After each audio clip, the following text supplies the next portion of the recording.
Y esta plática se llama El Creador. Se llama El Creador. Y bueno, a mí me impresiona mucho cuando estoy leyendo la Biblia. Estamos siguiendo un plan de leer la Biblia toda en un año. Pero me impresiona mucho la manera en que la Biblia tiene como hilos conductores temáticos que nos llevan a entender a Dios y lo que Él hace y lo que Él quiere. Desde luego que con nuestra mente limitada no podemos entender la magnitud, la grandeza de Dios.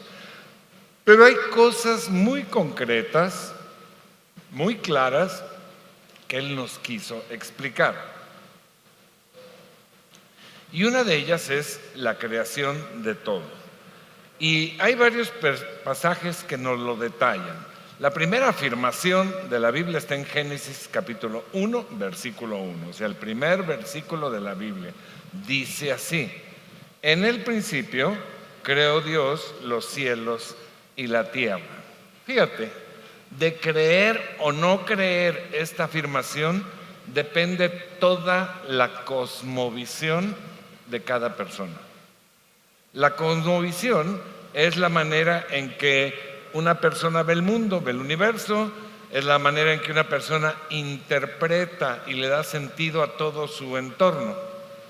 Y esta cosmovisión también se conoce como perspectiva del universo y se refiere a la visión global que cada persona tiene del universo, del mundo, de su lugar en él y del propósito de su existencia. Te contesta de acuerdo a su propia cosmovisión, pues quién eres, de dónde vienes y qué es todo esto, ¿no? Y esta cosmovisión que se forme cada quien determina lo que eres, determina tus ideas, tus creencias, como el origen del universo, el origen de la vida, la existencia de Dios, y también determina tus principios espirituales, morales y éticos que a su vez van a guiar toda tu conducta.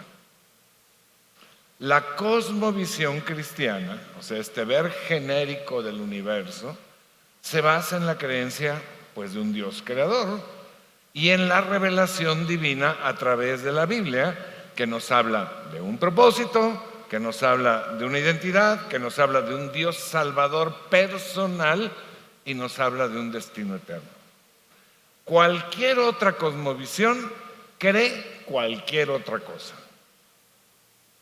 La cosmovisión más popular hoy en día en el mundo habla de que somos el producto de una serie de accidentes, circunstancias impersonales, no planeadas, no provocadas, que fueron de algo o de la naturaleza, pero que no tienen ningún propósito real.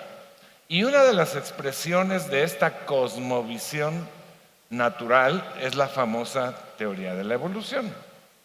Cuando yo era niño, o sea, no hace mucho, casi nadie hablaba o creía en ella. Perdón, pero ahora está en todas partes. En las películas, en las series de televisión, en las escuelas, en los libros, en el internet. Y esta es una prueba clara de que estamos en los últimos tiempos, en donde los esfuerzos desesperados de Satanás por apartar a la gente de Dios están desatados por todo el mundo. ¿Se acuerda? Hace poquito di una plática, búsquela si no la ha oído, se llama Tiempos Peligrosos. Y habla de cómo todas las profecías bíblicas hablan de cómo estamos hoy en día. El problema con todo esto que les dan de información es que la gente no lee, la gente no investiga y cree todo lo que le dicen por absurdo que sea.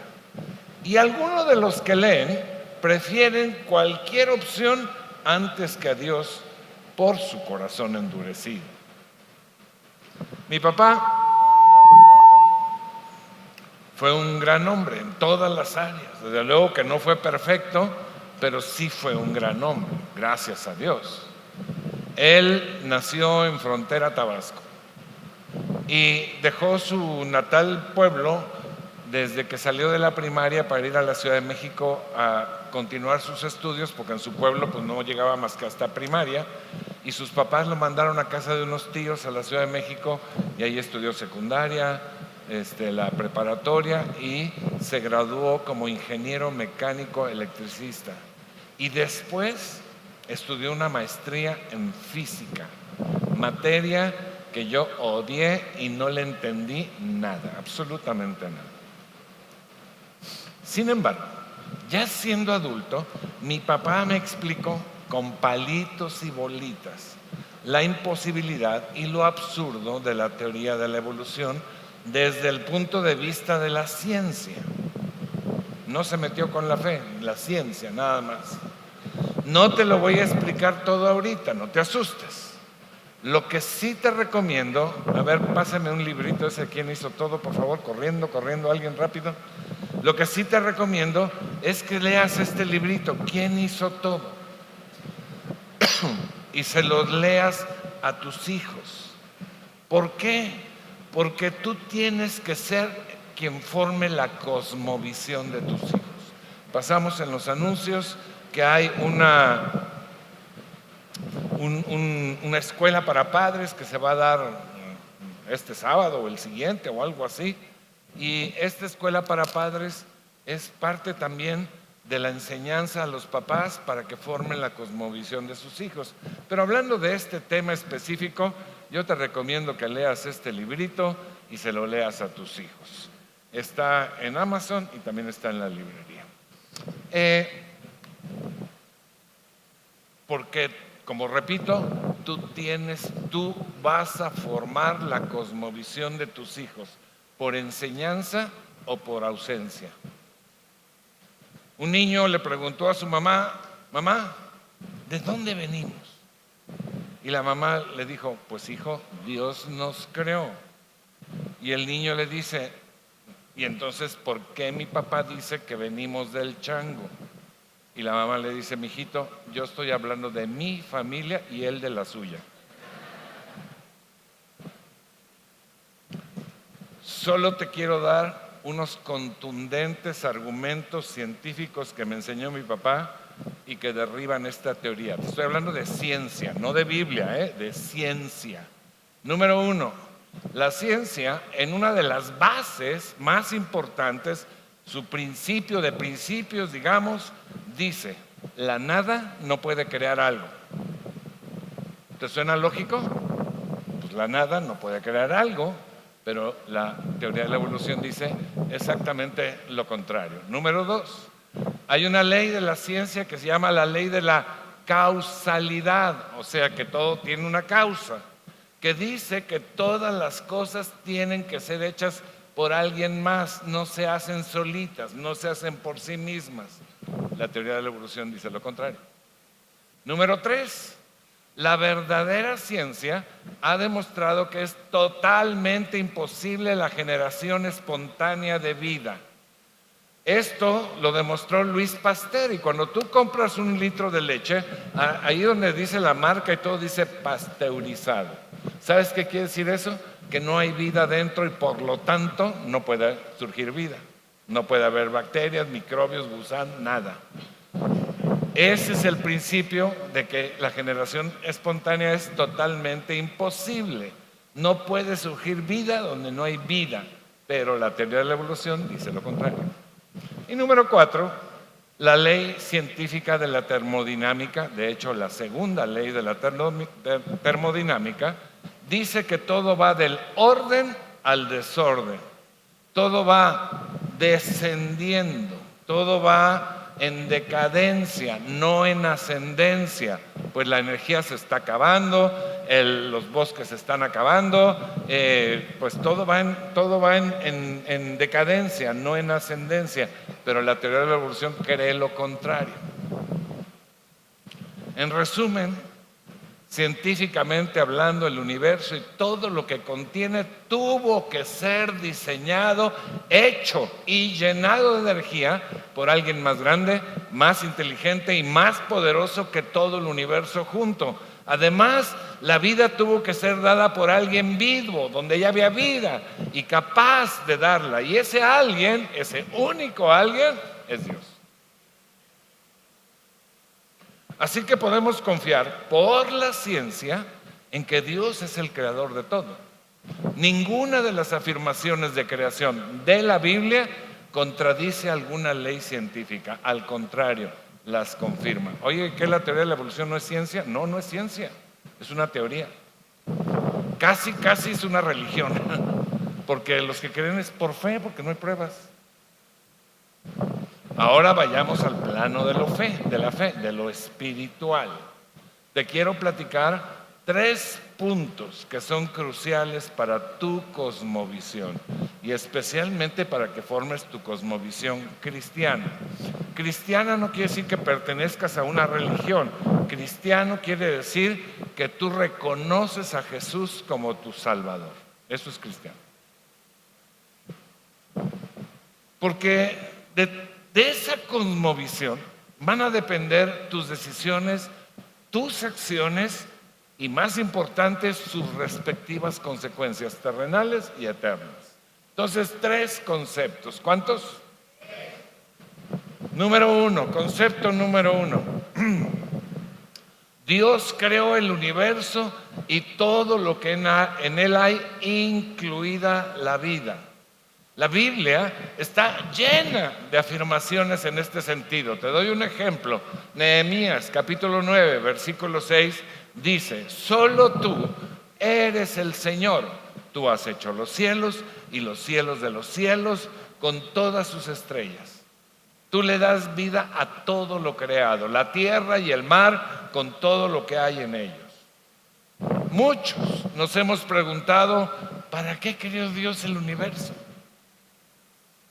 ¿Y para qué lo hizo tan grande? Tal vez hubiera bastado, pensando yo, ¿verdad? Tal vez hubiera bastado con hacer la tierra, el sol y la luna para tener aquí donde ver, ¿no? Pero me parece que hay varias razones por las que Dios hizo el universo tan grande y no las sé todas. Sin embargo, puedo distinguir 2 razones. Una razón es que quien observara el universo se diera cuenta que hay un creador mayor al universo. Y la otra fue con el propósito de que el creyente tuviera una miradita, un atisbo de lo que es la eternidad, comparando el tamaño del universo con su propio tamaño.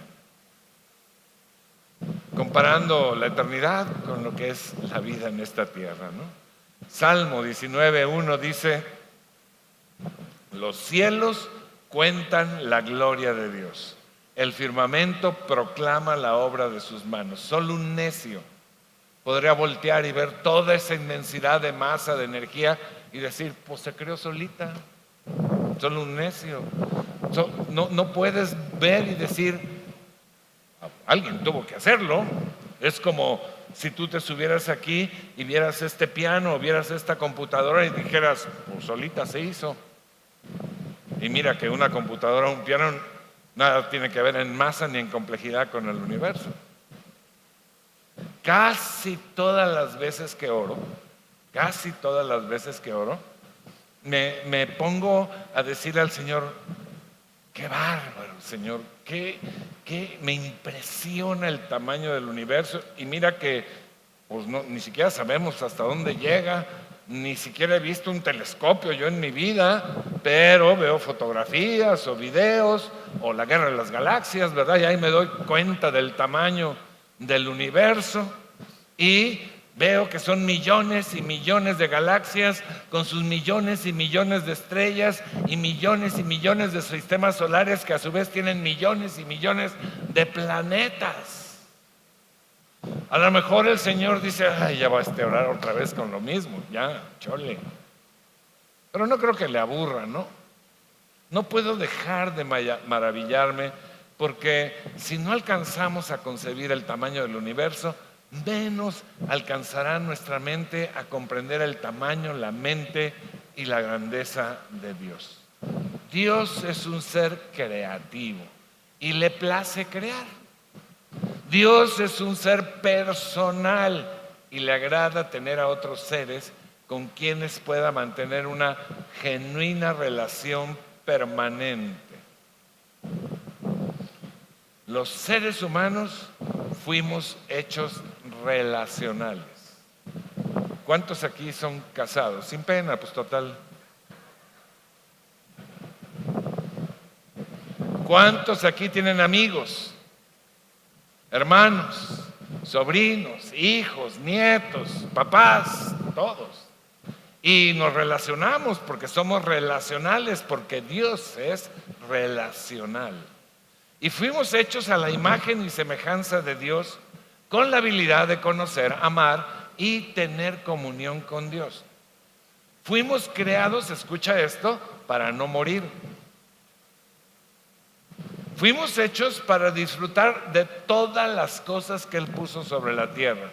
Y fuimos hechos para reinar sobre todas ellas. Fuimos hechos para ser amados y bendecidos por Dios. Ahora, siguiendo esos hilos conductores de la Biblia sobre la creación, sorpréndete con algo que te voy a decir ahorita. Fíjate, Juan capítulo 1, versículo 1, dice: desde antes del comienzo del mundo, ya existía la palabra con mayúscula.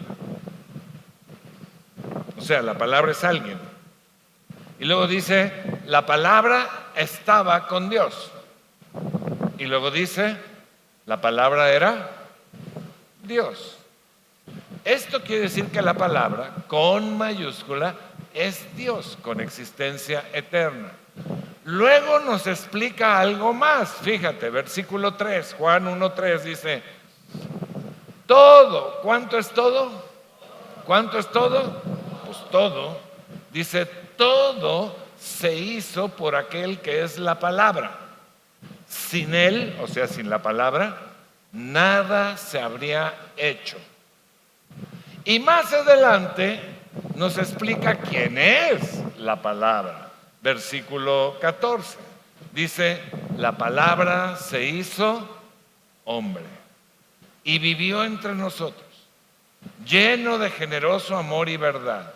Vimos su esplendor, vimos su gloria, ese esplendor que pertenece al Hijo único del Padre. ¿De quién está hablando? Pues de Jesús. La palabra es Jesús, Dios eterno, el Hijo de Dios. Él es la palabra, o sea, Él es la Biblia y Él es el creador de todo. De todo, absolutamente de todo. El libro de Colosenses dice, Colosenses 1:16, dice, porque por medio de Él, ¿quién es Él? ¿Quién es Él? Jesús, la palabra. Fueron creadas todas las cosas en el cielo y en la tierra, visibles e invisibles. Todo. ¿Cuánto es todo? ¿Cuánto es todo? Todo ha sido creado por medio de Él y para Él. Cuando el apóstol Juan está en la isla de Patmos, en Grecia, está exiliado ahí y tiene una revelación. Jesús le da una revelación y en esta revelación, en esta visión, ve el cielo, ve el interior del cielo y ve a Jesús sentado en el trono y recibía esta adoración. Apocalipsis capítulo 4, versículo 11 dice, digno eres, Señor y Dios nuestro, de recibir la gloria, la honra y el poder, porque tú creaste todas las cosas. ¿Cuántas son todas? Pues todas, por tu voluntad existen y fueron creadas. Nuevamente, siguiendo con los hilos conductores de la Biblia sobre la creación, el libro de Génesis nos confirma todo esto. Fíjate, antes de que hubiera nada, algo sucedió. Lo primeritititito de la creación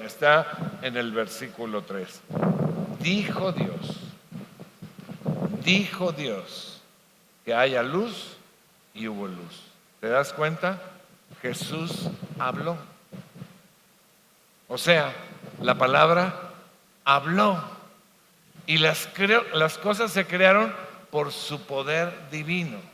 Si sigues leyendo el capítulo 1 de Génesis, encontrarás que antes que nada, antes de que se creara cualquier cosa, siempre está la frase: Dios dijo y fue esto. Dios dijo y fue el otro. Dios dijo y fue esto. Esto es maravilloso. Jesús creó todo con el poder de su palabra. ¿Cuántos conceptos te dije que iba a decir? 3. ¿Cuántos llevamos? ¿Cuántos nos faltan? Ok. Número 2. Esta creación es un breve tiempo con un propósito. Es un breve espacio de tiempo. Es un paréntesis de tiempo. Dios es eterno. Dios no está sujeto al tiempo como nosotros. Él está por encima y más allá de la esfera del tiempo. Dios ve todo al mismo tiempo, presente, pasado y futuro. El tiempo fue creado por Dios para favorecer al hombre. En Génesis se nos narra cómo fueron creados. En la creación nos dice que ya fue creando y ya había día y noche y fueron creadas las estaciones, todo regido por el concepto tiempo. En el principio, cuando Dios creó a Adán y Eva, fueron creados con cuerpos inmortales y con voluntad propia para tomar sus decisiones. Si se mantenían obedientes y cercanos a Dios, no morirían. Pero con ese libre albedrío, con esa libre voluntad, decidieron desobedecer a Dios y, como dice la canción, todo se derrumbó. El pecado, la maldición y la muerte física y la muerte eterna entraron al mundo. Entonces, en ese momento, empezó a correr este paréntesis de tiempo en el que estamos ahorita. ¿Por qué? Porque Dios no quería la muerte eterna de ningún ser humano. Y ya tenía un plan preparado para suplir esa necesidad, la más importante de todas. Porque la Biblia dice que la paga del pecado es muerte. Y no se refiere solamente a que te mueras físicamente, sino a la peor muerte, la segunda muerte, la muerte eterna, separación eterna de Dios en sufrimiento. Entonces, Dios es un Dios de amor, pero también es un Dios de justicia. Requiere que su justicia sea cumplida. Y su justicia exigía un pago perfecto por el pecado. El problema es que, ¿cuántos de aquí son perfectos? Levanten la mano.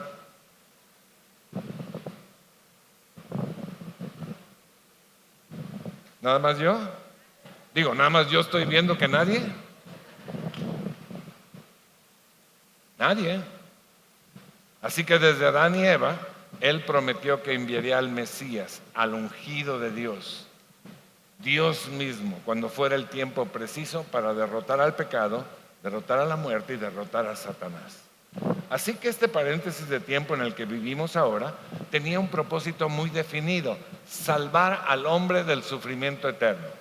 Y la salvación sería gratis para el ser humano.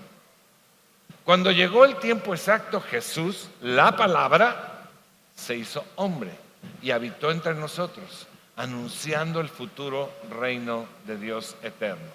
Isaías, en el Antiguo Testamento, entre muchas otras profecías, había dicho esto. Isaías 33:22. Pues el Señor es nuestro juez, nuestro legislador y nuestro rey. Él cuidará de nosotros y nos salvará. Entonces, cuando Jesús nació, los judíos estaban dominados por el Imperio Romano. Y ellos esperaban un Mesías que los salvaría militar y políticamente de la opresión romana. Por eso, cuando vieron a Jesús humilde, no lo recibieron como su Salvador.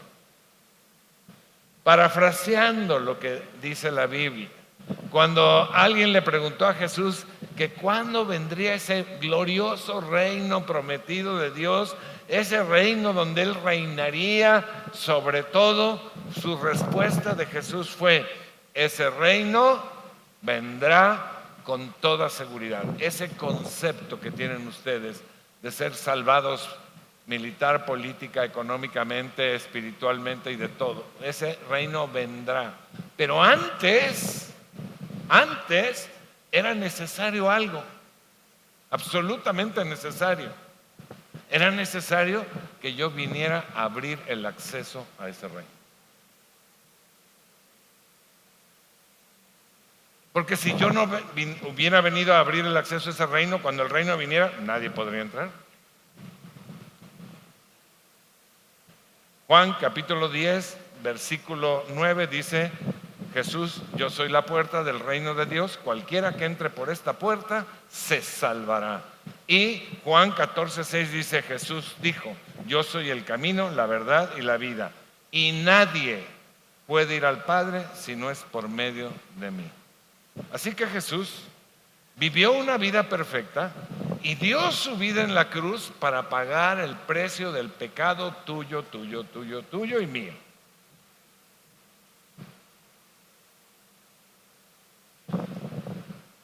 Dentro de este paréntesis de tiempo hay otra razón para que permanezca, para que continúe este paréntesis de tiempo. Fíjate, segunda de Pedro capítulo 3 versículo 9 dice la palabra: el Señor, porque preguntaban, oye, ¿ese tardó en regresar? No, el Señor no tarda en cumplir su promesa, según entienden algunos la tardanza. Más bien, Él tiene paciencia con ustedes, porque no quiere que ninguno perezca, sino que todos se arrepientan.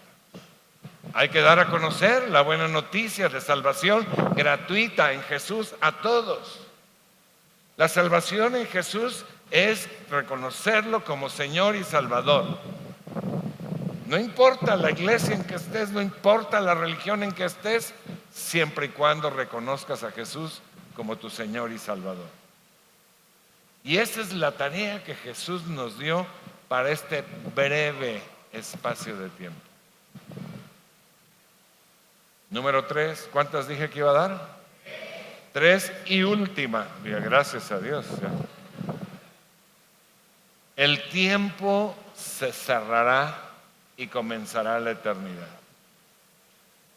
Amigo, viejito, compadre, primo, lo importante de todo esto es entender que estamos en un muy breve paréntesis de tiempo. Este paréntesis es como un segundo, como un suspiro comparado con la eternidad. Tu énfasis durante este periodo no es vivir bien en este segundo, sino vivir bien en la eternidad. Es lógico. La gente que se dedica a vivir enfocada solo en las cosas de este mundo, eso es todo lo que tendrá de recompensa y satisfacción, pero lo va a pagar muy caro en la eternidad. Jesús dijo, Lucas 6:25, ay de ustedes los que ahora están saciados, porque tendrán hambre. Ay de ustedes los que ahora ríen, porque se lamentarán y llorarán. Y no está hablando de que no estés saciado, que no estés bien, de que no rías. Está hablando de los que se ocupan solamente de las cosas mundanas. La preferencia por las cosas terrenales sobre las del reino de Dios es lo que conduce a un terrible destino. Nada de lo que tengas en este mundo perdurará, absolutamente nada. Pero los tesoros que hagas para el reino perdurarán para siempre. Así que enfoquémonos en el reino, enfoquémonos en las tareas que Dios nos encomendó. Para ti y para mí, el breve espacio de tiempo son solo unos años. La Biblia dice que el promedio de vida es entre 70 y 80 años, nada comparado con la eternidad.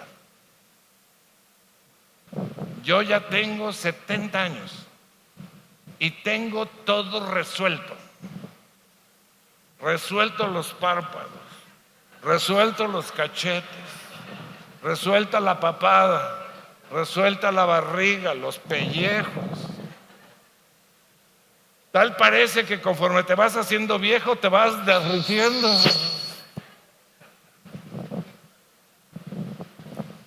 Y empiezas a creer que esa tía a quien le cantan esa de ya le diste una, ya le diste dos, ya le diste tres, y tu tiempo se acabó. Y así es. El tiempo es corto, así que aprovéchalo. Un día muy próximo, Jesús va a regresar. Y va a establecer un reino de 1000 años en la tierra. Ese día, todos los muertos que creyeron en Jesús resucitarán físicamente. Y junto con los creyentes vivos, recibiremos un nuevo cuerpo inmortal, que no se enferma, que no se envejece, tal y como fue en el principio. Señoras, mujeres, amigas, comadres, cuando eso suceda, ese maravilloso nuevo cuerpo, ¿qué edad les gustaría tener? Porque es permanente. ¿Les gustaría ser de 78? ¿Les gustaría ser de 4? No, pues algo medio, ¿no?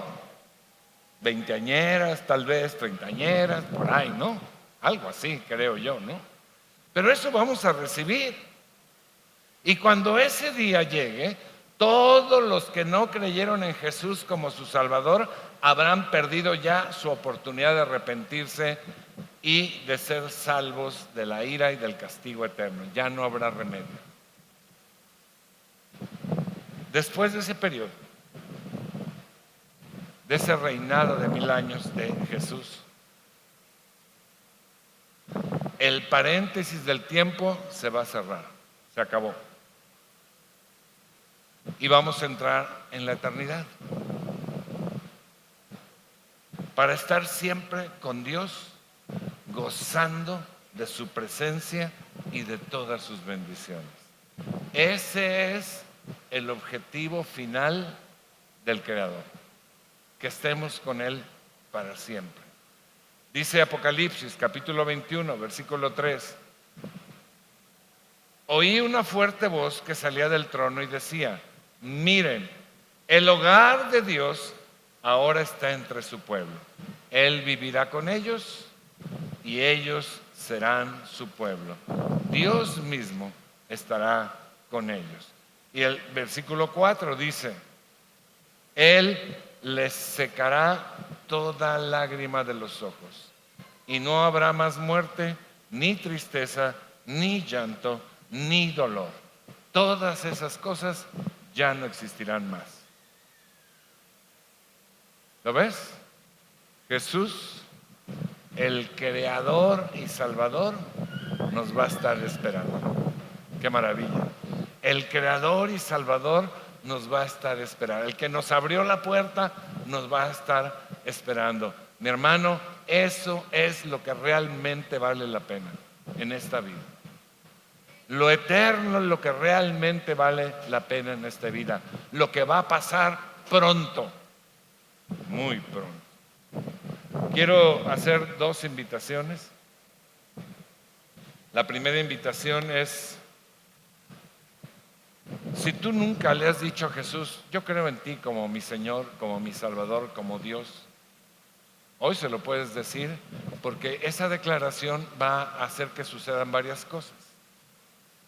Jesús va a entrar a tu vida, va a perdonar todos tus pecados, y lo más importante de todo, te va a dar la vida eterna. La vida eterna es gratis. No hay que hacer sacrificios, no hay que pagar dinero, no hay que ir a ningún lado, solamente es por fe, gratis.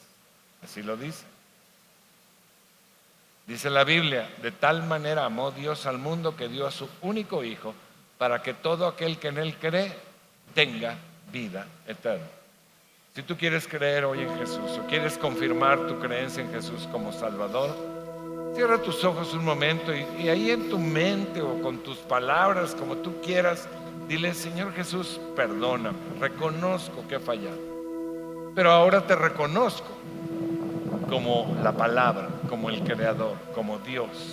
como mi Salvador.